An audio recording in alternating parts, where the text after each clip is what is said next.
अर्धी शाळा बाद केल्या, 4 शिक्षकांना मुळव्यात, दोघांना बीपी झाला, एक रजा टाकून गेले, कोणाला सापडेना। त्यामुळे सगळ्यांनी शांतता। इकडे जे लहान लेकरं बसतात, मी परत एकदा सांगतोय, जर कोणी व्यत्यय आणला खाली येणार एका रपाट्यात चड्डी वली। परत मला बोलायचं नाही, सगळ्यांसमोर अपमान झाला। मी शिक्षक नाही, शिक्षकांना बंधन आहेत, मुलांना मारता येत नाही, मला कुठला बॉस नाही, अधिकारी नाही। एका रपाट्यात म्हणजे एक रपाटा। मोबाईलवर कोणी बोललेलं मला दिसलं, खाली येऊन मोबाईल जप्त करणार, परत मोबाईल मिळणार नाही। 1 तास समोर बाबासाहेब आहेत आणि लक्षात घ्या, त्या पद्धतीनेच मला आचरण आपलं हवं आहे। आलं लक्षात? चला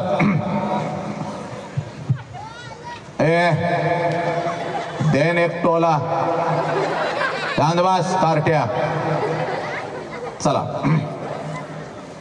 बहुजनांच्या अंधाऱ्या मृतप्राय जीवनात निर्भीड जगण्याचा सोनेरी किरण पसरविणारे, विजापूरच्या तख्तासमोर निमूटपणे झुकणाऱ्या नमणाऱ्या बेलगाम सरंजामदारांच्या बेबंदशाही विरुद्ध आवाज उठवणारे, सरंजामशाही कुल वंश परंपरा यांना नाकारून बहुजनांच्या अस्तित्वाचा झेंडा फडकवणारे, कल्याणच्या मुल्लायमेत सुभेदाराची सोन किंवा बेलवाडीच्या पाटलाची कन्या यांना मातृस्थानी लेखणारे, 17व्या शतकात सरंजामशाही विरोधात वादळ उभे करणारे, जनतेला बलिदानाची प्रेरणा देऊन बहुजनांचं स्वराज्य उभे करणारे, महान रचनात्मक प्रतिभेचा रणपुरुष, समर्पणशीलतेचे प्रत्येकारी, प्रत्येक मातृभूमीचे असीम उपासक, सूर्यकुलातील सर्वश्रेष्ठ पुरुष, क्रांती पथकावरील सर्वश्रेष्ठ यात्री, रणशीलतेचे मानदंड, स्वराज्याचे संस्थापक, शककर्ते, युग प्रवर्तक छत्रपती शिवाजी महाराज। संपूर्ण स्वराज्याचे ज्ञानपीठ, विचारपीठ, प्रेरणापीठ म्हणजे माँसाहेब जिजाऊ। स्वराज्याचे स्वप्न पाहून ते छत्रपती शिवाजी महाराज यांच्या मनावरती कोरणारे आमचे आबासाहेब म्हणजे शहाजीराजे भोसले, बुद्धिमान, पराक्रमी, अभ्यासू, जिज्ञासू, चारित्र्य संपन्न आणि छत्रपती शिवाजी महाराज यांनी तयार केलेले शिवराज्य, शिवनीती आणि शिवधर्माच्या रक्षणासाठी अखेरपर्यंत लढणारे आमचे शंभूराजे, शिक्षणाचे ज्ञानगंगा जनसामान्यांच्या घरापर्यंत, गोरगरिबांच्या हृदयापर्यंत पोहोचवणारे आमचे महात्मा ज्योतिराव फुले, क्रांतीज्योती सावित्रीबाई। कमवा आणि शिका, कमवा आणि शिका हा महामंत्र मुलांच्या मनामध्ये रुजवून त्यांच्यातला माणूस जागे करणारे आमचे कर्मवीर भाऊराव पाटील। मौमेणा होणे आम्ही विष्णुदास, मौमेणा होणे आम्ही विष्णुदास, कठीण वज्रास भेदो ऐसे, भले तर देव कासेची लंगोटी, नाटाळाचे माते हनुकाठी, हा क्रांतिकारक विचार संपूर्ण विश्वाला देणारी जगद्गुरु संत तुकोबाराया। हातामध्ये झाडू घेऊन, हातामध्ये झाडू घेऊन, हातामध्ये झाडू घेऊन माणसांचे अंतर्मने स्वच्छ करणारे आमचे संत गाडगे बाबा, आत्मदीपो भव हा महामंत्र संपूर्ण मानव जातीला देत माणसामधला माणूस जागे करणारे आणि मुक्तीचा मार्ग दाखवणारे तथागत भगवान गौतम बुद्ध आणि आपल्या लेखणीच्या जोरावरती संपूर्ण विश्वाला मानवता, समता, बंधुत्वता हा महामंत्र देणारे विश्वरत्न डॉक्टर बाबासाहेब आंबेडकर यांना विनम्र अभिवादन करून एक मुखाने आपण सर्वजण बोलो, बोला छत्रपती शिवाजी महाराज के, बोला विश्वरत्न डॉक्टर बाबासाहेब आंबेडकरांचा। चला, आजच्या या व्याख्यानाची सुरुवात अतिशय सुंदर झालेली आहे, पण लक्षात घ्या माझ्या युवकांनो, माझ्या तरुणांनो, आजचं हे व्याख्यान आपल्या नजरेतून हे व्याख्यान आहे, पण माझ्या नजरेतून हे कोणतं व्याख्यान नाही, कारण शेकडो वर्षापासून व्याख्यान होत आली, विचारवंतांचे विचार प्रबोधनाच्या माध्यमातून आमच्या कानापर्यंत आले, पण आमच्या कानातला विचार आमच्या मनाच्या गाभाऱ्यापर्यंत पोहोचला नाही, आमच्या काळजाच्या तळापर्यंत पोहोचला नाही, आमच्या मधला माणूस जागा झाला नाही। कोलाहलात साऱ्या माणूस शोधतो मी, गर्दीत माणसांच्या माणूस शोधतो मी। प्रचंड गर्दी झाली या राष्ट्रामध्ये, प्रचंड गर्दी या राष्ट्रामध्ये झाली, पण बोटावर मोजणे इतपतच माणसाच जिवंत राहिली। अरे ही माती आहे, ही माती आहे माझ्या बुद्धांची, ही माती आहे माझ्या महावीरांची, ही माती आहे माझ्या तुकोबारायांची, ही माती आहे माझ्या विश्वरत्न डॉक्टर बाबासाहेब आंबेडकरांची, पण आज हे या मातीमध्ये 4 वर्षाच्या लेकीवर अत्याचार होतो, आज या मातीमध्ये 17-18 वर्षाच्या लेकीचे तुकडे तुकडे केले जातात, होतात. आज या मातीमध्ये लक्षात घ्या, 17-18 वर्षाचा पोरग हातामध्ये दारूचा ग्लास घेत हत्तीसारख्या वाघासारख्या बापाला लाचार करत, कारण आमच्या मधला माणूस जागा झाला नाही. आणि म्हणून आज मी तुमच्या समोर उभा आहे. आजचा हा एक तास कोणत्या प्रबोधनाचा नाही, लक्षात घ्या. तर प्रबोधनाच्या पुढचं एक पाऊल असतं ज्याला परिवर्तन म्हणतात, ज्याला बदल म्हणतात. तो हा येणारा एक तास, हा एक तास हा बदलाचा एक तास आहे. आणि म्हणून माता भगिनीनं तुमच्या समोर आलेला आहे. तर आज तुमच्या काळजामध्ये मी पेरतो, कृतज्ञता काय असते. अरे कृतज्ञतेचा अर्थ असा आहे, ज्या ज्या महामानवाने आमच्यासाठी काहीतरी केलं त्यांच्यासाठी आम्ही काय केलं. ज्या आईनं मला जन्म दिला त्या आईसाठी मी काय केलं, आणि ज्या बापाने मला जन्म दिला त्या बापासाठी मी काय केलं, याला कृतज्ञता म्हणतात. लक्षात घ्या, या परिवर्तनाच्या सुरुवातीला माझ्या मुखातून नाव निघालं होतं माझ्या भगवान गौतम बुद्धांचं, माझ्या बाबासाहेबांचं, माझ्या छत्रपतींचं, माझ्या जिजाऊचं, माझ्या रमाईचं, माझ्या सावित्रीबाईचं. आणि यांची नाव ज्या ज्या वेळेला आमच्या कानावरती येतील त्या वेळेला आमच्या अंगातलं रक्त उसळलं पाहिजे. कारण या महामानवाने, या क्रांतिकारकाने, या समाज सुधारकाने स्वतःच्या 4 भिंतीचा संसार कधीच केला नाही, तर अखंड राष्ट्राचा आणि मानव जातीचा संसार केला. म्हणून तुम्ही आम्ही इथं ताठ मानानं बसलेलो, लक्षात घ्या. आणि मग यांचा जय जयकार कसा झाला पाहिजे, अंतरंगापासून झाला पाहिजे. आणि इथंच खऱ्या अर्थानं आम्हाला कृतज्ञता कळते. या ब्रह्मांडानं एवढं सुंदर आम्हाला शरीर दिलेलं आहे. या शरीराला 2 हात आहेत, दोन्ही हाताच्या दोन्ही मुठी करायच्या, पाठीचा कणा ताठ ठेवायचा, दोन्ही हात आपल्या खांद्याजवळ ठेवायचे. आणि त्यांचा जय जयकार, त्यांचा जय घोष असा झाला पाहिजे. हे सारं पटांगण, हे सारं पटांगण दुमदुमून गेलं पाहिजे. महाबोधी न्यूज चॅनलचा हा 13वा वर्धापन दिन, आणि त्यानिमित्त हा जय जयकार या आसमंतामध्ये घुमला पाहिजे. चला, प्रत्येकाने दोन्ही हाताच्या दोन्ही मुठी करायच्या आहेत, आपल्या खांद्याजवळ ठेवायचे आहेत, आणि विश्वरत्नांचा जय जयकार अगदी आसमंताला भिडला पाहिजे, असं झाला पाहिजे. चला सगळ्यांनी उभे राहिलेले काय साखरपुडा आहे काय रे, परत एकदा सांगते. चला सगळ्यांनी दोन्ही हाताच्या दोन्ही मुठी करायच्या, पाठीचा कणा ताठ ठेवायचा, तोपर्यंत सुरू होत नाही. हा चला सगळ्यांनी, कॅमेरा तिकडे फिरवा रे. चला, बोला छत्रपती शिवाजी महाराज की, बोला विश्वरत्न डॉक्टर बाबासाहेब आंबेडकरांचा, आई रमाई के. चला, आजच्या या व्याख्यानाची सुरुवात अतिशय सुंदर झालेली आहे. जगडबंद पायातले साखळदंड, तटातट तुटले तू ठोकताच बंड, झाले गुलाम मोकळे भीमा तुझ्यामुळे, झाले गुलाम मोकळे भीमा तुझ्यामुळे. वामन दादा कर्डक यांनी अगदी 2 ओळीमध्ये माझे विश्वरत्न डॉक्टर बाबासाहेब आंबेडकर मांडले. जगडबंद पायातले साखळदंड, तटातट तुटले तू ठोकताच बंड, झाले गुलाम मोकळे भीमा तुझ्यामुळे. माणूस म्हणून आम्ही जन्माला आलो होतो, माणूस म्हणून जन्माला आम्ही आलो होतो, पण माणसासारखं आम्हाला वागता येत नव्हतं, जगता येत नव्हतं. या सगळ्या बेड्या एका महामानवाने तोडून काढल्या, हे लक्षात घ्या. आणि मग यांचे आदर्श कोण होते, तर माझे तथागत गौतम बुद्ध होते.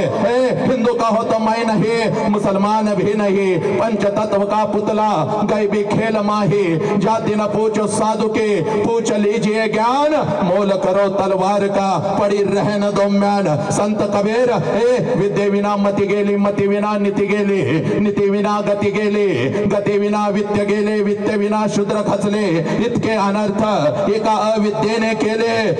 महात्मा ज्योतिराव फुले, लक्षात घ्या. माझे विश्वरत्न डॉक्टर बाबासाहेब आंबेडकर 2 ओळीमध्ये बांधले माझ्या वामनदादांनी. जगडबंद पायातले साखळदंड, तटातट तुटले तू ठोकताच बंडा, झाले गुलाम मोकळे भीमा तुझ्यामुळे. हे बलिदान तुम्हाला आम्हाला माहित आहे का? आणि म्हणून अगोदर बलिदान काय असतं याची जाणीव मी तुम्हाला करून देतो. विश्वरत्न डॉक्टर बाबासाहेब आंबेडकरांनी आम्हाला घटना दिली.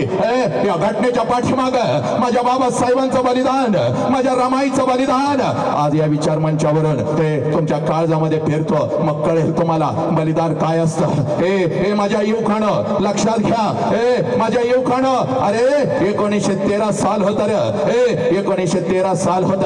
माझे विश्वरत्न डॉक्टर बाबासाहेब आंबेडकर आंबेडकर कोलंबियाच्या विद्यापीठामध्ये शिकत होते. एम ए ची परीक्षा माझे बाबासाहेब देत होते. आणि माईरामाईचं पत्र माईरामाईचं पत्र माझ्या बाबासाहेबांना जातं. मातानो, बलिदान काय असतं तुझ्या काळजामध्ये पेरतो. युका बलिदान काय असतं आज तुझ्या काळजामध्ये पेरतो. लक्षात घे, 1913 साल होतं. माझे विश्वरत्न डॉक्टर बाबासाहेब आंबेडकर कोलंबियाच्या विद्यापीठामध्ये MA ची पदवी परीक्षा देत होते. आणि माईरामाईचं पत्र माझे विश्वरत्न डॉक्टर बाबासाहेब आंबेडकरांना जातं. बाबासाहेबांच्या हातामध्ये माझ्या माईरामाईचं पत्र आहे. आणि माझी माईरामाई बाबासाहेबांना लिहिते, आदरणीय बाबासाहेब, वंदनीय बाबासाहेब, आदरणीय बाबासाहेब, वंदनीय बाबासाहेब. एका पत्नीच्या नात्यानं एका पतीला माहित असावं आणि एका आईच्या नात्यानं एका बापाला माहित असावं म्हणून बाबासाहेब पत्र लिहिण्याचा हा हट्ट आहे. पण बाबासाहेब, ज्या वेळेला हे पत्र तुम्ही वाचाल, बाबासाहेब या वेळेला हे पत्र तुम्ही वाचाल, त्यावेळेला हातातलं पुस्तक मात्र कधीच खाली ठेवू नका. बाबासाहेब, माईरामाईनं बाबासाहेबांना लिहिलेलं असतं, आदरणीय वंदनीय बाबासाहेब, बाबासाहेब आपण उच्च शिक्षणासाठी अमेरिकेला गेलात, कोलंबिया विद्यापीठामध्ये आपलं शिक्षण घेतात. आणि बाबासाहेब, आपण ज्या वेळेला गेलात त्यावेळेला आपलं लेकरू माझ्या उदरामध्ये वाढत होतं. बाबासाहेब, आपण तिकडे गेलात, या लेकराला मी जन्म दिला, या लेकराला मी जन्म दिला. आपल्या दोघांना मुलगा झाला. बाबासाहेब, आनंदानं बाबासाहेब, या लेकराचं नाव मी रमेश ठेवलं. बाबासाहेब, या लेकराचं नाव मी रमेश ठेवलं. बाबासाहेब, मी आपली वाट बघत होते, रमेश आपली वाट बघत होता. आपण शिक्षण संपवून याल. 2 वर्षाचा रमेश पळत पळत आपल्या जवळ येईल. आपल्याला बाबा म्हणेल. आपण त्याला उचलून घ्याल, अंगा खांद्यावरती खेळवाल. बाबासाहेब, मी आणि रमेश आपली वाट बघत होती. बाबासाहेब, पण एका आईच्या नात्यानं एका बापाला सांगणं अतिशय गरजेचं आहे. एका पत्नीच्या नात्यानं एका पतीला सांगणं अतिशय गरजेचं आहे. म्हणून बाबासाहेब, हे पत्र लिहिण्याचा अट्टहास मी केला. बाबासाहेब, आपण गेलात, मी या लेकराला जन्म दिला, या लेकराचं नाव मी रमेश ठेवलं. बाबासाहेब, आपला रमेश आपल्याला न भेटता, आपल्याला न बघता, तुम्हाला आणि मला अन्नाविना आणि औषधाविना सोडून गेला. बाबासाहेब, सोडून गेला. बाबासाहेब, दिवसभर शेणी गोळा करायची. बाबासाहेब, एखादी भाकरी रात्री तयार करायची. बाबासाहेब, घास लेकरांच्या मुखामध्ये घालायचा. बाबासाहेब, उरला तर एखादा घास ही रमा पोटामध्ये घेत होते, अन्यथा पाणी पिऊन ही रमा लेकरांच्या सोबत झोपत होती. बाबासाहेब अन्नाविना आणि औषधाविना आपला रमेश आपल्याला सोडून गेला. बाबासाहेब, आपल्याला सोडून गेला. पण बाबासाहेब, हातातलं पुस्तक मात्र तुम्ही खाली ठेवू नका. बाबासाहेब, हातातलं पुस्तक मात्र तुम्ही खाली ठेवू नका. बाबासाहेब, कारण बाबासाहेब माणूस म्हणून जन्माला आला, पण त्याला माणूस म्हणून जगता येत नाही. अशा करोडो लोकांना तुम्हाला न्याय द्यायचा आहे. बाबासाहेब, म्हणून तुम्ही 7 समुद्रा पलीकडे गेलेला आहात. बाबासाहेब, माझं पत्र वाचून हातातलं पुस्तक मात्र खाली ठेवू नका. बाबासाहेब, एक बाप होता. बाबासाहेबांच्या डोळ्यामध्ये पाणी आलं, पण बाबासाहेबांनी लेखणी हातामध्ये घेतली आणि माईरामाईला पत्र लिहिलं, प्रिय रमा, हातातलं पुस्तक तर खाली ठेवणारच नाही. रमा, हातातलं पुस्तक तर खाली ठेवणारच नाही. रमा, पण एवढा शिकेन या राष्ट्रातला कुठलाही रमेश औषधाविना आणि अन्नाविना आपल्या आई बापाला सोडून जाणार नाही. एवढा शिकेन रमा, मी एवढा शिकेन रमा. बाबासाहेबांनी दिलेला शब्द पूर्ण केला. आपण बाबासाहेबांच्या विचारांना आज आपल्या काळजामध्ये ठेवतो का? 5 रत्न बाबासाहेबांना नीट ऐकून घ्यायचं. एखादा काटा तुझ्या पोराच्या पायामध्ये घुसला तर हंबरडा फोडतं तुझं लेकरू. 2 दिवस माते अन्नाचा कण तू घेत नाहीस बघ. सकाळी उठल्या डॉक्टरकडे घेऊन पळतेस बघ. बलिदान काय असतं तुला सांगतो बघ.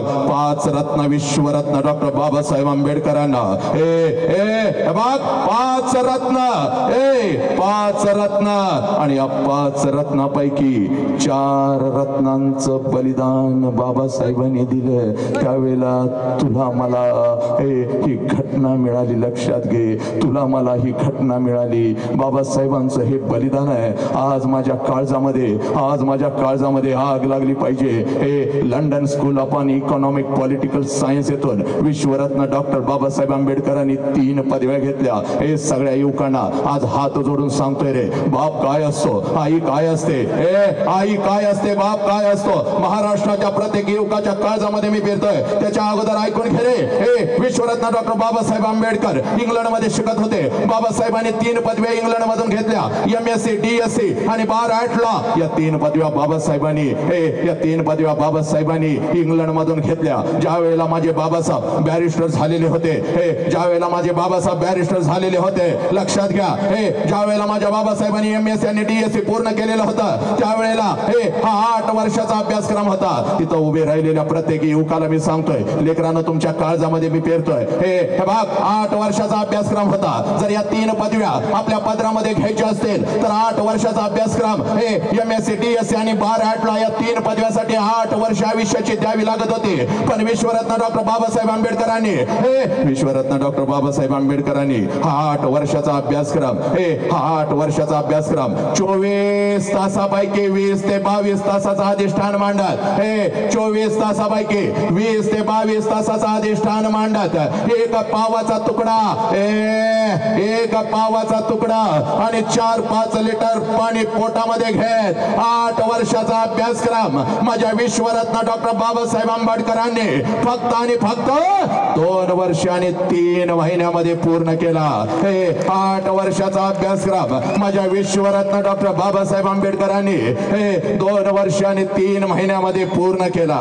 पोरांनो, तुम्हाला आता असं वाटेल विश्वरत्न डॉक्टर बाबासाहेब आंबेडकर प्रचंड हुशार होते म्हणून बाबासाहेबांनी 8 वर्षाचा अभ्यासक्रम 2 वर्ष आणि 3 महिन्यामध्ये पूर्ण केला म्हणून बाबासाहेबांनी लिहून ठेवलेला आहे. स्वतः बाबासाहेबांनी 100-150 पानाचं पुस्तक स्वतः बदललेलं, त्यामध्ये बाबासाहेब लिहितात, सगळ्या युवकांना असं वाटेल की मी प्रचंड हुशार आणि बुद्धिवान होतो म्हणून 8 वर्षाचा अभ्यासक्रम मी फक्त 2 वर्ष आणि 3 महिन्यामध्ये पूर्ण केला. तर बाबासाहेब लिहितात, इयत्ता 1ली पासून BA पर्यंतचे जर माझे सगळे मार्क्स बघितले, इथं उभे राहिलेल्या प्रत्येक लेकराला मी सांगतोय, तुझ्या काळजामध्ये आज बाबासाहेब पेरतोय. हे पोरा ऐक रा, बाबासाहेबांचं बलिदान पेरतोय. हे पोरा, बाबासाहेब लिहितात, इयत्ता 1ली पासून BA पर्यंतचे माझे सगळे जर मार्क्स तुम्ही बघितले तर मला कधीही प्रथम श्रेणी मिळाली नाही, मला कधीही द्वितीय श्रेणी मिळाली नाही, तर अगदी तृतीय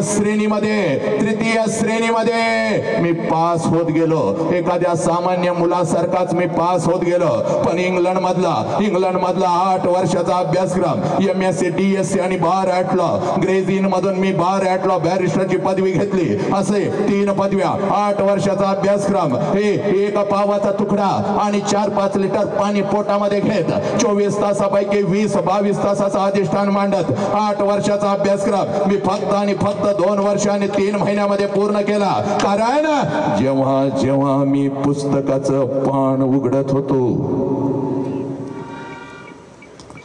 जेव्हा मी पुस्तकाचं पान उघडत होतो, त्यावेळेला पुस्तकाच्या पानावरची वाक्य मला नंतर दिसत होती. पुस्तकाच्या पानावर अगोदर मला माझा बाप रामजी आंबेडकर दिसत होता. पुस्तकाच्या पानावर अगोदर मला माझा बाप रामजी आंबेडकर दिसत होता, जो बाप रात्रीच्या 2-2 वाजेपर्यंत माझ्या उशाला बसून राहत होता, जो बाप रात्रीच्या 2-2 वाजेपर्यंत माझ्या उशाला बसून राहत होता. रात्रीच्या 2 वाजता माझा बाप मला उठवत होता आणि माझा बाप मला सांगत होता, भीमा उठ, अभ्यासाला बसायचंय. भीमा तुला अभ्यासाला बसायचंय. मी माझ्या बापाला एखादं पुस्तक मागितलं तर माझ्या बापाच्या खिशामध्ये एक आणा सुद्धा नसायचा. माझ्या बापाच्या खिशामध्ये एक आणा सुद्धा नसायचा, तरी सुद्धा माझा बाप मला सांगून जायचा, भीमा घेऊन येतो रे तुझं पुस्तक. माझा बाप माझ्या बहिणींचे दागिने गहाण ठेवायचा, माझा बाप घरातली भांडी विकायचा, माझा बाप त्यांच्या मित्राजवळ माझ्या पुस्तकासाठी भीक मागायचा. पण संध्याकाळी येताना मी सांगितलेलं पुस्तक घेऊन घेऊन यायचा माझ्या हातावर ठेवत. माझा बाप मला म्हणायचा, भीमा भीमा हे तुझं पुस्तक, तुला शिकायचंय रे भीमा, तुला शिकायचंय. तो बाप अगोदर मला पुस्तकाच्या पानावरती दिसत होता म्हणून 8 वर्षाचा अभ्यासक्रम 2 वर्ष आणि 3 महिन्यामध्ये मी पूर्ण केला. त्या पुस्तकाच्या पानावर मला ती 7 करोड जनता दिसत होती. माणूस म्हणून जन्माला आले होते पण माणूस म्हणून त्यांना जगता येत नव्हता. त्या प्रत्येकाला मला न्याय द्यायचा होता. माझी जबाबदारी मला कळालेली होते म्हणून रात्रीचा दिवस करत 24 तासापैकी जवळजवळ 22 तासाचा अधिष्ठान मांडत मी 8 वर्षाचा अभ्यासक्रम 2 वर्ष आणि 3 महिन्यामध्ये पूर्ण केला. पुराणो बाबासाहेबांचं हे बलिदान आहे. हे बाबासाहेबांचं हे बलिदान आहे. पण आज आमच्या तोंडामध्ये मावा येतो, आज आमच्या तोंडामध्ये दारूचा ग्लास येतो, आज आमच्या हातामध्ये दारूचा ग्लास येतो. 17-18 वर्षाच्या पोरीवर आज आम्ही हे बलात्कार करतो, पोरींचे आम्ही तुकडे तुकडे करतो. हे पोरीना, तुला रमाईचं बलिदान कळतं का ग? तुला माझ्या सावित्री आईचं बलिदान कळतं का ग? म्हणून हात जोडून आज सांगतोय बघ, या विचार मंचावरून सांगतोय, हे पोरी कुठल्या प्रेमाच्या विरोधात मी नाही बघ. हे तुझं कुठचं स्वातंत्र्य मला हिरावून घ्यायचं नाही बघ, पण जे प्रेम तुमच्या शरीराचं तुकडं तुकडं करतं, हे पोरानं, हे व्यसन तुमच्या आयुष्याला उद्ध्वस्त करतं. आणि म्हणून या विचार मंचावरून अगोदर तुला तुझी ओळख तयार करून देतो बघ. हे इथं बसलेल्या माझ्या हजारो मातांना, इथं बसलेल्या माझ्या हजारो पितांना आज हात जोडून सांगतोय बघ, हे बघ, पोरगीला 2 मार्क्स कमी पडले तर चालतील, पोरगीला 2 मार्क्स कमी पडले तर चालतील, पण तुमच्या लेकीला सांगा कोण आहे ती, कोणाच्या पोटी जन्म घेतलाय, कोणाच्या मातीमध्ये तिनं जन्म घेतलाय. हे पोरी तू विसरलीस बघ तुझी ओळख. म्हणून आज हे 4-4 वर्षाच्या लेकीवर हे लांडगे तुटून पडायला लागले, 17-18 वर्षाच्या पोरीच्या शरीराचे तुकडे तुकडे करायला लागले, कारण पोरीनो तुम्ही ओळख विसरला. हे पोरी, म्हणून तुला तुझी ओळख तयार करून देतो बघ. या विचार मंचावरून तुला तुझी ओळख तयार करून देतो बघ. हे बघ, हे पोरी, पुण्याच्या रस्त्यावरून एक माता हातामध्ये पिशवी घेऊन चालत होती बघ. हे पुण्याच्या रस्त्यावरून एक माता हातामध्ये पिशवी घेऊन चालत होती बघ. पिशवीमध्ये एक लुगडं होतं बघ, अंगावरती एक लुगडं होतं बघ. हे पिशवीमध्ये एक लुगडं होतं, अंगावरती एक लुगडं होतं. एवढीच तिची संपत्ती होती, एवढीच तिची संपत्ती होती बघ. हे पुण्याच्या रस्त्यावरून ती माता चालत होती. समाज तिच्या अंगावरती शेण फेकत होता, समाज तिच्या अंगावरती दगड फेकत होता, चिखलाचा मारा करत होता बघ. ती माऊली सगळं काही सहन करत होती, ती माऊली सगळं काही सहन करत होती. जेवढ्या वेदना तिच्या शरीराला होत होत्या त्याच्या कितीतरी पटीने वेदना तिच्या मनाला होत होत्या बघ. ती माऊली आपलं पाऊल उचलत होती बघ, एका पडक्या वाड्यामध्ये जात होती बघ, एका पडक्या वाड्यामध्ये जात होती. अंगावरचं शेणाने आणि चिखलाने माखलेलं लुगडं ती माऊली दूर करत होती. पिशवीतलं लुगडं अंगावरती चढवत होते आणि समोर बसलेल्या त्या 8-10 लेकींना ती माझी सावित्री आई शिकवत होती. म्हणून या देशामध्ये लाखो सावित्री आई तयार झाल्या, पुरुषांच्या खांद्याला खांदा लावून लढू लागल्या. हे माझ्या पोरी, ती सावित्री आई म्हणजे तू आहेस ग. तू एवढे स्वस्त नाहीस कुठल्या तर हरामखोर कुत्र्यानं यावं, कुठल्या तर लांडग्यानं यावं, तुला खोट्या प्रेमाच्या जाळ्यामध्ये फसवावं. हे पोरी, तुला खोट्या प्रेमाच्या जाळ्यामध्ये फसवावं, तुझ्या शरीराचा उपभोग घ्यावा. हे आणि त्या हरामखोर कुत्र्याच्या वासना शांत झाल्यानंतर पोरी तुझ्या शरीराचे तुकडे तुकडे करावे, कुत्र्या मांजरांना खायला घालावे. एवढी स्वस्त पोरी तू नाहीस ग. हे पोरी, हे बाप, एवढी स्वस्त तू नाहीस. माझी आऊची जाऊ म्हणजे तू आहेस पोरी, माझी रमाई म्हणजे तू आहेस पोरी, माझी सावित्री माई म्हणजे तू आहेस पोरी. हे शील सत्यप्रियता शस्त्र प्रयोग स्वराज्य स्वप्न विजयकांक्षा विजय लक्षणा विजय वर्धिनी विजयांना बळ देणारी प्रेरिका वाक चातुर्य गांभीर्य दक्षता मनोधैर्य निर्भयता कुलकन्या कुले धन्या महितान्वया जगदंबा आदिशक्ती राष्ट्रमाता जिजाऊ म्हणजे तू आहेस पोरी. हे पोरी, तू एवढी स्वस्त नाहीस कुठल्या तर हरामखोर कुत्र्यानं यावं, तुझ्या शरीराचा उपभोग घ्यावा, तुझ्या आई बापाच्या तोंडावर तुला थुंकायला लावावं, तुला खोट्या प्रेमाच्या जाळ्यामध्ये फसवावं. बाबासाहेबांनी यासाठी तुला स्वातंत्र्य दिलं का? माझ्या बुद्धांनी यासाठी तुला स्वातंत्र्य दिलं का? अगं आलाच कुठला कुत्रा तर त्याच्या नारड्यावर पाय देण्यासाठी तुला स्वातंत्र्य दिलंय, तुझं आयुष्य जगण्यासाठी तुला स्वातंत्र्य दिलंय. पोरे, त्या खोट्या प्रेमाच्या जाळ्यामध्ये फसून पोरे तुझ्या शरीराचा आज तुकडं तुकडं व्हायला लागलं. म्हणून आज तुझ्या समोर उभा आहे बघ. आदेश आहे बाबासाहेबांचा, आदेश आहे छत्रपतींचा. हे पोरी तुला दुसरी ओळख तयार करून देतो बघ. आणि ही ओळख कधीच विसरायची नाही पोरीना. बघ 5 लाखाचं सैन्य घेऊन औरंगजेब या स्वराज्यावरती चालून आलेला होता. 5 लाखाचं सैन्य घेऊन छत्रपती शिवाजीराजे निघून गेलेले होते. संभाजीराजांचं बलिदान झालेलं होतं आणि 5 लाखाचं सैन्य घेऊन आलेले औरंगजेबाला वाटलं आता हे स्वराज्य माझं आहे, हे स्वराज्य माझं आहे. पण नाही पोरीनं, एक रणचंडिका उठली, हातामध्ये तलवार घेतली, घोड्यावरती स्वार झाले आणि 5 लाखाचं सैन्य घेऊन आलेले औरंगजेबाला शेवटचा श्वास आज मातीत घ्यायला लावला. तिचं नाव ताराराणी आहे. आणि ती ताराराणी म्हणजे तू आहेस पोरी. तू एवढी स्वस्त नाहीस ग. कुठल्या तर हरामखोर कुत्र्यानं यावं आणि तुझ्या शरीराचा उपभोग घ्यावा. एवढी स्वस्त नाहीस पोरी. हे बघे पोरा, बापाच्या उंची एवढे उंची झाली आणि आपल्याला बापाचं चप्पल बसायला लागलं. म्हणजे बापा एवढ्या वेदना आपण कधीच सहन करू शकत नाही पोरा. बापा एवढ्या वेदना आपण कधीच सहन करू शकत नाही. हे पोरा बाप बापा स्वर हे पुस्तकाच्या पानावरती माझ्या बाबासाहेबांना दिसला तो त्यांचा बाप रामजी आंबेडकर. लक्षात घे पोरा, या राष्ट्राचं तू देणं लागतोस. बघ शिका, संघटित व्हा, संघर्ष करा. आम्ही शिकलो रे पण आम्ही संघटित नाही झालो. आमचा संघर्ष कुठं तर चुकू लागला. म्हणून लेकरा तुझ्या काळजामध्ये एक आग पेरायला मी इथं आलोय बघ. तुझ्या काळजामध्ये आग पेरायला मी इथं आलोय. आणि म्हणून पोरीनं तुम्हाला सांगतो, हे पोरानो हे बघ, आज पळत पळत घरी जायचं, आज पळत पळत घरी जायचं. जन्म दिलेल्या आईला एकच प्रश्न विचारायचा माझ्या पोरानो. जास्त वेळ तुझा घेत नाही बघ. तुझ्या आयुष्यामध्ये आज ठिणगी थोडीशी टाकून जातो बघ. इकडे बघ पोरी, आम्ही विसरलो आमच्या आईला, आम्ही विसरलो आमच्या बापाला, आम्ही विसरलो आमच्या या मातीला. आणि म्हणून सगळं काही सुरू झालं बघ. पोलीस स्टेशनला तुझा बाप आज उभा असतो बघ. पोलीस स्टेशनला तुझी आई आज उभी असते बघ. आणि म्हणून पोरी तुझ्या काळजामध्ये पेरतो बघ. आज पळत पळत जायचं पोरा. इकडे बघ, जो प्रश्न तू तुझ्या आईला कधीच विचारला नाहीस तो प्रश्न फक्त तुझ्या आईला विचारायचा बघ. हे जो प्रश्न तू तुझ्या आईला कधीच विचारला नाहीस तो प्रश्न फक्त तू तुझ्या आईला विचारायचा. पुस्तकाच्या कुठल्याच पानावरती पुस्तकाच्या कुठल्याच पानावरती तुला हा प्रश्न सापडणार नाही पोरा. इयत्ता 1ली पासून 12वी पर्यंत तू शिक्षण घेतलास, पण हा प्रश्न तुला पुस्तकाच्या पानावर कधीच सापडला नाही. आज पळत पळत जायचं, त्या माऊलीच्या नजरेमध्ये नजर घालायची आणि त्या माऊलीला पहिला प्रश्न विचारायचा आहे, आई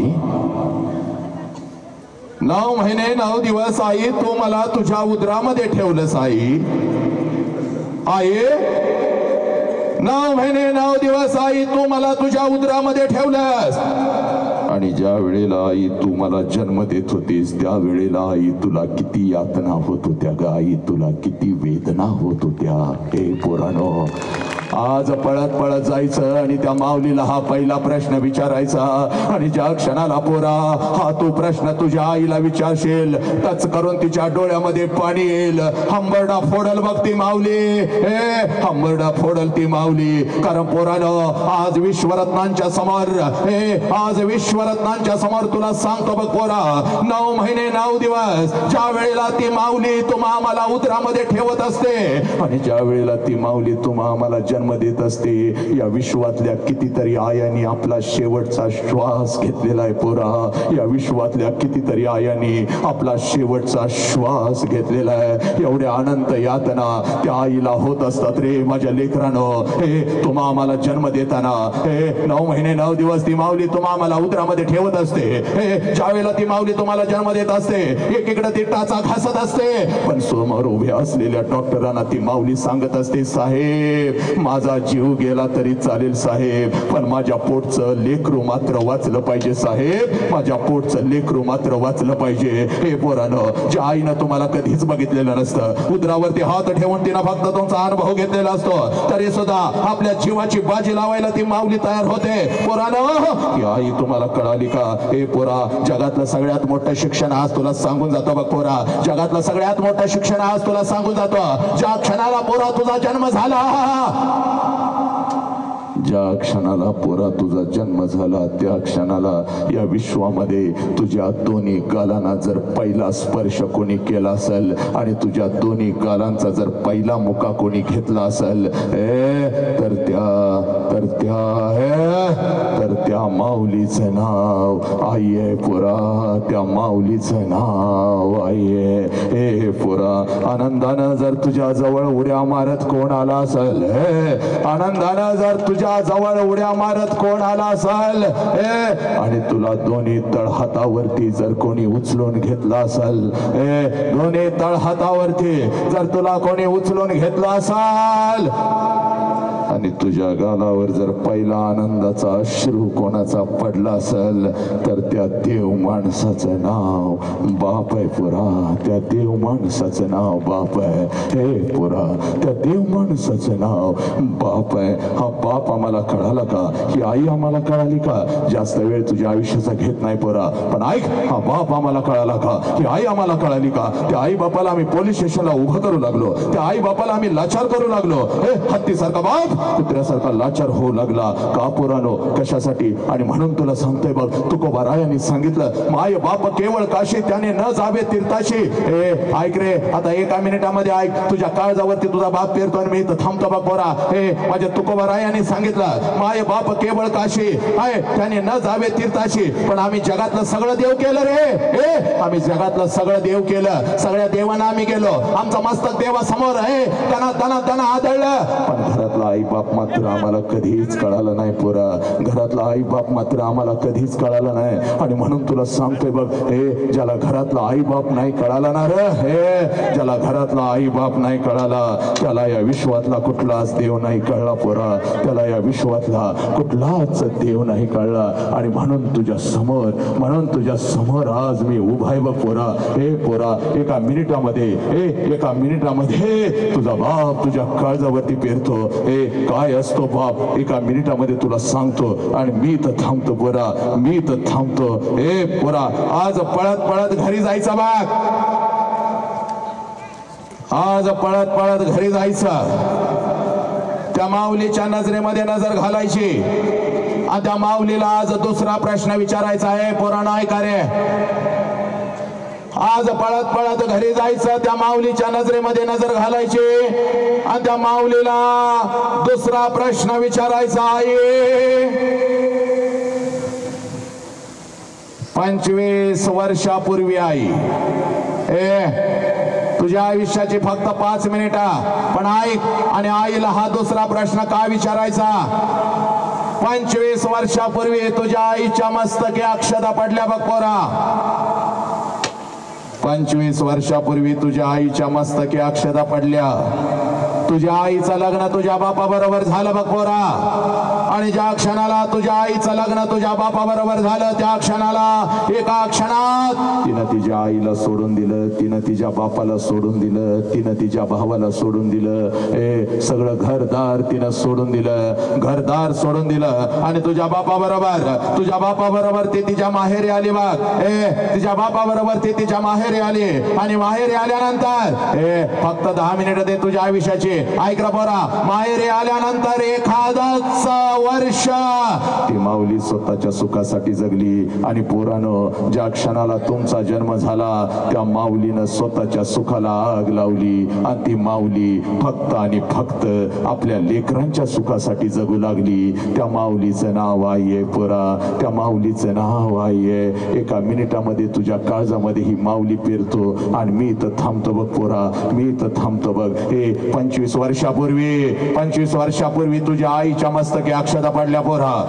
म्हणून पळत पळत जायचं, त्या माऊलीला प्रश्न विचारायचा. आई, 25 वर्षापूर्वी महिन्यातून 4-4 वेळेला, 25 वर्षापूर्वी महिन्यातून 4-4 वेळेला तू तुझ्या माहेरी जात होतीस आई.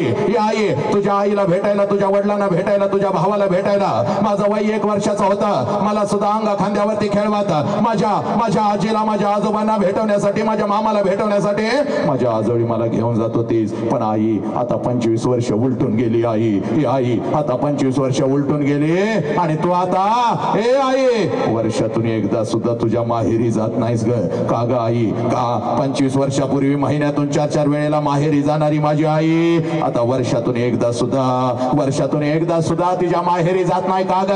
का? हे पोरानं, एवढा प्रश्न तुम्ही फक्त तुमच्या आईला विचारा. हंबरडा फोडल बघ ती माऊली, तुझ्या गळ्यामध्ये पडल आणि तुझी आई तुला म्हणल, खरं आहे पोरी, खरं आहे. 25 वर्षापूर्वी महिन्यातून 4-4 वेळेला मी माझ्या माहेरी जात होती बघ. 25 वर्षापूर्वी महिन्यातून 4-4 वेळेला मी माझ्या माहेरी जात होते, माझ्या आईला भेटायला, माझ्या आजीला भेटायला, माझ्या वडिलांना भेटायला. तुझं वय 1 वर्षाचं होतं, तुला सुद्धा अंगा खांद्यावरती खेळवत तुझ्या आजोळी घेऊन जात होती, तुझ्या आजीला, तुझ्या आजोबांना, तुझ्या मामाला भेटवण्यासाठी. पण बोरे आता 25 वर्ष उलटून गेली आणि आता वर्षातून काय ग, 2-2 वर्षातून एकदा सुद्धा मी माझ्या माहेरी जात नाही बघ पुरी. 2-2 वर्षातून एकदा सुद्धा मी माझ्या माहेरी जात नाही ग. कारण का? कारण का बघ, 25 वर्षापूर्वी माझ्या मस्तकी अक्षता पडल्या बघ. 25 वर्षापूर्वी माझ्या मस्तकी अक्षता पडल्या. एखादाच महिना मी कसा तर काढला बघ. आणि तुझ्या बापासमोर हंबरडा फोडून मी रडू लागली, तुझ्या बापासमोर हंबरडा फोडून मी रडू लागली. अहो ऐकलं का? अहो ऐकलं का? मला माझ्या आईची आठवण येते हो, मला माझ्या बापाची आठवण येते हो. आई बापाला सोडून अशी कधी मी राहिली नाही हो. 2 मिनिटामध्ये तुझ्या अंतरंगामध्ये आग पेरतो बघ. माझा हंबरडा बघून आणि माझ्या डोळ्यातलं पाणी बघून तुझा बाप एसटी पुरता पैसा माझ्या हातावर ठेवत होता आणि मला म्हणत होता जा तुझ्या आई बापाला भेटून ये. पण आता तुला सारखं सारखं तुझ्या आई बापाला भेटता येणार नाही बघ. जा जा, तुझ्या बापाकडून एसटी पुरता पैसा मी घेत होते, हातामध्ये 2 पिशव्या घेत होते, एसटी मध्ये बसत होते, एसटी माझ्या माहेरी येत होते, एसटीतून खाली उतरत होते, घराच्या दिशेने मी धावत होती बघ. माझ्या नजरेच्या टप्प्यामध्ये माझं घर यायचं, घराच्या अगोदर घराच्या समोरचं ते अंगण मला दिसायचं. आणि पोरी सगळ्यात अगोदर त्या अंगणामध्ये मला माझ्या बापाचं चप्पल दिसायचं पोरी. आणि अंगणामध्ये बापाचं चप्पल दिसलं रे दिसलं, अंगणामध्ये बापाचं चप्पल दिसलं रे दिसला की लांबूनच मला कळायचं घरामध्ये माझा बाप आहे, घरामध्ये माझा बाप आहे. कारण पोरी माझं बालपण अगदी तसंच गेलं होता बघ. तिने सांजाला ज्या वेळेला शाळेतून मी घरी येत होते, अंगणामध्ये बापाचं चप्पल बघत होते आणि अंगणातूनच घरात पळत शिरत होते. आबा उद्या तुम्हाला शाळेत बोलवलंय आबा उद्या मला हे पाहिजे, आबा उद्या मला ते पाहिजे. माझा बाप मला जवळ घ्यायचा, माझ्या गालावरून हात फिरवायचा आणि माझा बाप मला म्हणायचा, कार्टे मेलोय का काय ग मी अजून? देतो की तुला काय हवं ती, पोरी देतो की काय तुला हवं ती. अगं सकाळी शाळेला गेलेस, जाताना एवढा डबा घेऊन जातेस, माझ्या लेकराला भूक लागली असेल, माझा बाप स्वतःच्या हाताने मला घास भरवायचा आणि माझ्या गालावरून हात फिरवत माझा बाप मला म्हणायचा, पोरी जोपर्यंत मी जिवंत आहे तोपर्यंत शिकून घे पोरी, माझ्या माघारी तुझं कसं व्हायचं पोरी, माझ्या माघारी तुझं कसं व्हायचं. बाप गेला की कोणी कोणाचं नसतं बघ, बाप गेला की कोणी कोणाचं नसतं. माझ्या बापानं मला शिकवलं, माझ्या बापानं मला स्वतःच्या पायावर उभं केलं.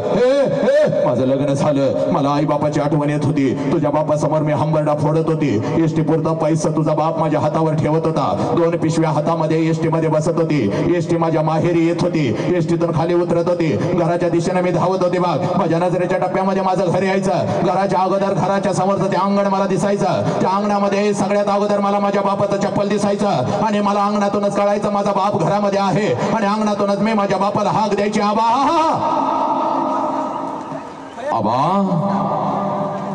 आणि आबा ही हाक माझ्या बापाच्या कानावरती पडताच जेवणाच्या ताटावरचा माझा बाप उठून पळत पळत बाहेर यायचा, माझ्या हातातल्या पिशव्या घ्यायचा आणि माझा बाप मला अगोदर हळूच माझ्या कानात विचारायचा, पोरी सासरी सगळं ठीक तर आहे ना ग पोरी, तुला मी चुकीच्या ठिकाणी तर दिलं नाही ना ग पोरी.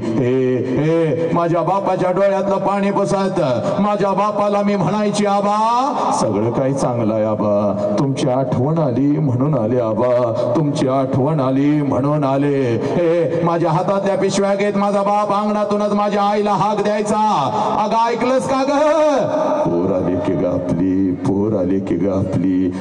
माझ्या बापाची हाक माझ्या आईच्या कानावरती पडताच जेवणाच्या ताटावरची माझी आई उठून पळत पळत बाहेर यायची. आईच्या हातामध्ये एका पाण्याचा तांब्या, दुसऱ्या हातामध्ये भाकरीचा तुकडा माझ्यावरून ओवाळायची, तुकडा इकडे इकडे टाकून द्यायची आणि माझ्या गालावरून हात फिरवत आपली आठी बोट कडा कडा कडा कडा आपल्या कपाळावर मोडायची आणि माझी आई मला म्हणायची, पोरी पोरी चल की ग घरात, चल की ग. 25 वर्ष आता उलटून गेली बघ पोरी, आणि 25 वर्षानंतर जेव्हा मी आता माझ्या माहेरी जाते ना ग, हे पोरी घर तेच आहे, अंगण हे तेच आहे, पण त्या अंगणामध्ये आता मला माझ्या बापाचं चप्पल दिसत नाही पोरी, त्या अंगणामध्ये आता मला माझ्या बापाचं चप्पल दिसत नाही. अंगणातून जरी मी हाक दिली आबा, तर जेवणाच्या ताटावरचा माझा बाप उठून पळत बाहेर येत नाही, हे माझ्या हातातल्या पिशव्या घेत नाही, आणि माझ्या आईला हळूच आता हाक देत नाही. अगं ऐकलंस का ग, पोर आली की आपली, हे जेवणाच्या ताटावरची आई मला आता त्या घरात दिसत नाही. 2 पावलं उचलून जेव्हा घरामध्ये मी प्रवेश करते ना ग पुरी, भिंतीवरती मला माझ्या आई बापाचा फोटो दिसतो, आणि काळीज माझं चर्र करत, काळीज माझं चर्र करत. हे आज लाखो रुपये आहेत, पण एखादा घास बापाच्या फोटो जवळ आणि आईच्या फोटो जवळ धरला तर फोटोतून आता आवाज येणार नाही. पुरी कशी आहेस ग पुरी, पुरी कशी आहे. म्हणून आज या महाबोधी चॅनलच्या आज निमित्तानं आपल्या समोर सांगतो लेकरांनो, जोपर्यंत आई बाप जिवंत आहे, आई बापाला जीव लावा, आई बापाच्या प्रत्येक श्वासावर प्रेम करा.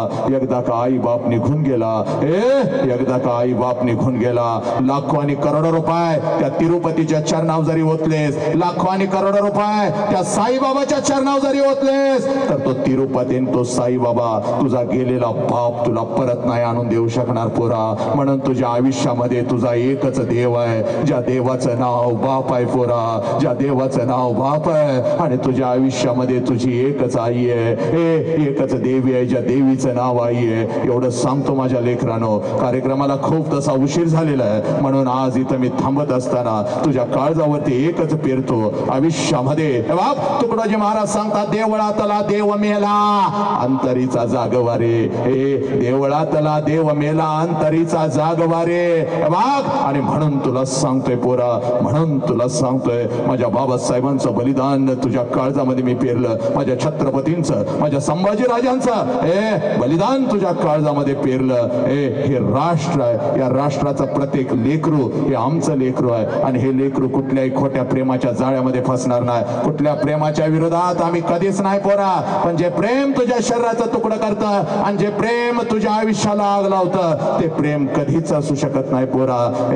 या शिकण्याच्या वयामध्ये पोरीनं तुम्ही फक्त शिकवून मोठं व्हा. तुमच्यासाठी राजकुमारांनो उभी करण्याची ताकद तुमच्या बापामध्ये आहे आणि तुमच्या आईमध्ये आहे. लक्षात घ्या, आई बापाच्या तोंडावर थुंकू नका, आई बापाला पोलीस स्टेशनला कधी उभं करू नका, आणि आई बापाला कधी लाचार करू नका. एवढंच या निमित्तानं मी आपणास सांगतो. आणि प्रदीप, आज मला या विचार मंचावरती तू बोलवलंस, व्यक्त होण्याची संधी दिलीस. लक्षात घे, शाहू फुले आंबेडकर चळवळीमध्ये मी सुद्धा काम करतो, आणि इकडे बघ, कुठल्याही आंतरजातीय विवाहाच्या विरोधात हा वसंत अंकारे काम करत नाही. आज या विचार मंचावरून मी सांगतोय, बघ, माझ्या घरामध्ये 2 आंतरजातीय विवाह आम्ही आणि माझ्या कुटुंबाने करून दिलेले आहेत. लक्षात घ्या, 2 आंतरजातीय विवाह माझ्या कुटुंबामध्ये झालेले आहेत.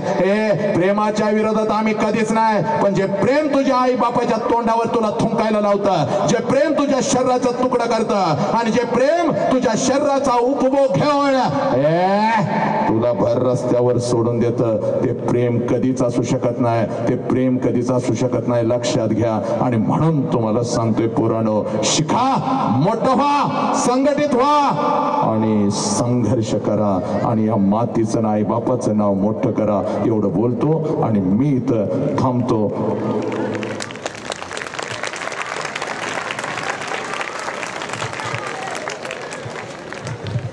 धन्यवाद सर.